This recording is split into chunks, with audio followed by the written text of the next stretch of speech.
Beatrice, are you a PhD student, a postdoc? You have nothing else to do and you pass through?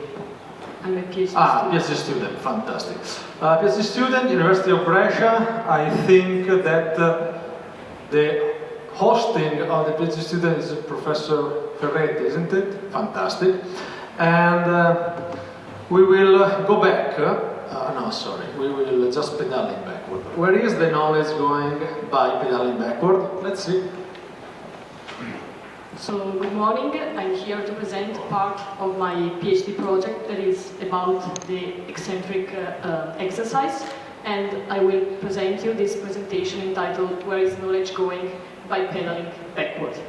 So, I will introduce you with this background. Here you can see the first prototype of the eccentric ergometers that was developed in 1952. And on the bike on the left there is a person pedaling forward, and this person moves backward the pedals of the bike on the right. And so on this eccentric bicycle, the person has to oppose resistances to the movement generated by the person on the bike on the left. But in the recent years, new eccentric ergometers have been developed, and here you can see a prototype, and the backward movement is generated by an engine. So my project is conducted at the University of Brescia at the Physiology Laboratory, and my project aims to clarify the physiological effects of the eccentric exercise. So you can see here that my project is divided into 4 main experiments, as you can see here in the slide. And today I will focus on the first one, that is about the steady-state cardiorespiratory response. So the aim of our project is that we want to investigate the energetics of eccentric cycling and compare the cardiorespiratory responses of eccentric and concentric cycling at the same metabolic power. So in these short videos you can see our participants performing both tests in eccentric and in concentric cycling. So the experiment number 1 is about the steady-state cardiorespiratory response, and for eccentric and concentric cycling we developed incremental protocols. So for the eccentric cycling, the participant starts pedaling at 50 watts and reaches 250 watts. And every step increases of 50 watts every 7 minutes. While for concentric cycling, the participant starts pedaling at 30 watts and reaches 150 watts, and every step increases by 30 watts every 7 minutes. And so far, we tested 10 males and 11 females. About the methods, the pedaling frequency was always set at 60 RPM, and in every test we measured the ergometer mechanical power, the oxygen consumption, the CO2 production, heart rate and cardiac output, and the capillary hemoglobin and lactate concentration, as you can see in this image on the right. For the data analysis, we use this formula here, and the oxygen consumption was transformed into metabolic power expressed in watt, and the mechanical efficiency was calculated as 1 over slope of the linear regression of the metabolic and mechanical power relationship. So here is part of our results of the experiment number 1. So you can see the relationship between the mechanical and the metabolic power. And in green there is the concentric cycling, and in orange the eccentric cycling. So the mechanical efficiency for concentric cycling was very close to the expected value, while for eccentric cycling the apparent mechanical efficiency was lower than expected, and you can see also that there is a greater dispersion of data points.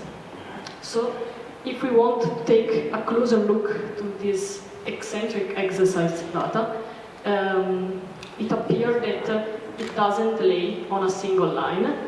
In fact, at lower power outputs, the mechanical efficiency was closer to that measured during downhill running and walking, and is also very close to that of pure eccentric contractions. While at high mechanical outputs, the mechanical efficiency was progressively decreased, so it's only 56%. So our interpretation is that in order to stay stable on the bicycle at high power outputs, concentric or isometric contractions of other muscle masses are involved. And now we have a big question. So is the bike the reason for this low mechanical efficiency? In order to answer this, we decided to test 4 participants on 3 different ergometers in the laboratories of Brescia, Milan, and Innsbruck. And here you can see the results.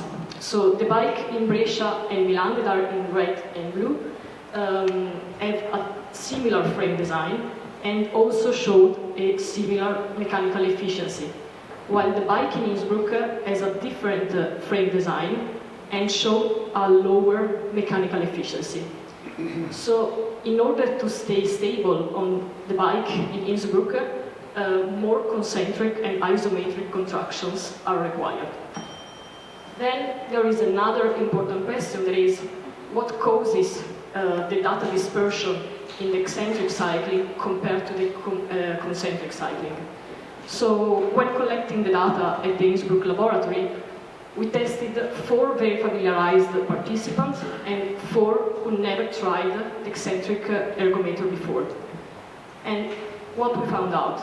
We found out that the mechanical efficiency increases with familiarization. So as you can see in the graph on the right, the familiarized participants have a higher mechanical efficiency compared to that of non-familiarized participant in blue. So in conclusion, the eccentric cycling showed a reduction of mechanical efficiency with increasing the workload. The mechanical efficiency significantly increases with familiarization, and the bike position might influence the mechanical efficiency. So all these things are very important to keep in mind in order to analyze the eccentric exercise or cycling. And in conclusion, I want to thank my supervisor, Professor Ferretti, and all the people that collaborated with me from Brescia laboratory to Milan laboratory and to the Innsbruck laboratory. Thank you very much. Thank you very much, Beatrice, for the presentation. Questions from the audience? I will go there first. Thank you for a nice presentation. Ole Christian Berg from Volda University. Was the bikes that you used the ones that you showed? So they might have different The frames. first one. Yeah, the eccentric and concentric. They were different, the bikes? Yes, concentric and eccentric are different, but the model that you saw in the second slide is the model that we used. Okay. So in Innsbruck it was like more sporty bike. So the crank length can impact efficiency, the fixing of the shoes, all these things. So why not use the same bike and same setup? Because in Innsbruck there was another type of eccentric ergometers, and we used that. Okay. So the next question. You do have the efficiency also at higher intensity here. Was there a steady state exercise or no? Can you repeat the question, please? So you have the efficiency at high intensity. Was the exercise steady state or no? And can you do efficiency at higher intensities? We might get the answer later today. Yes, yes, we got it. So it was steady state? Yes, it was steady state. At 150 watts? Sorry? At 150 watts, it was steady state? Yes. Okay, good.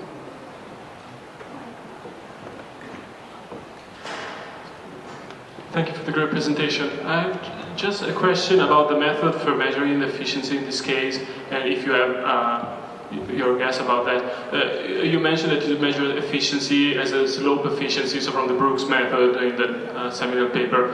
I wanted to ask whether, if we think that efficiency is a ratio between how much energy is liberated as a work and how much energy is liberated as a work plus heat, and then there is of course some part of work that we cannot measure. So one question was, if we have different I understand using the slope efficiency we have the same setup. So for instance we have some, I don't know, internal work which you're not measuring in that setup, but we may assume that that given cadence is always the same. But suppose you have different setups and different amounts of unmeasured work, maybe that could help having, not using the slope efficiency actually, but measuring the efficiency as a ratio. That was, if you have a guess on that. I haven't thought about it, but we can value also to measure the internal work, for example, with the EMG or with other things, and we can try to make a new setup in order to measure it better, in a better way. Okay, well, great. My point was actually perhaps we don't need to measure everything, but to employ a method of calculating efficiency that is robust to that. Yeah, I will do it. Thank you. I will take it in consideration. Thank you. I can bet some on measuring internal work with EMG in whichever edition of our course. Thank you very much.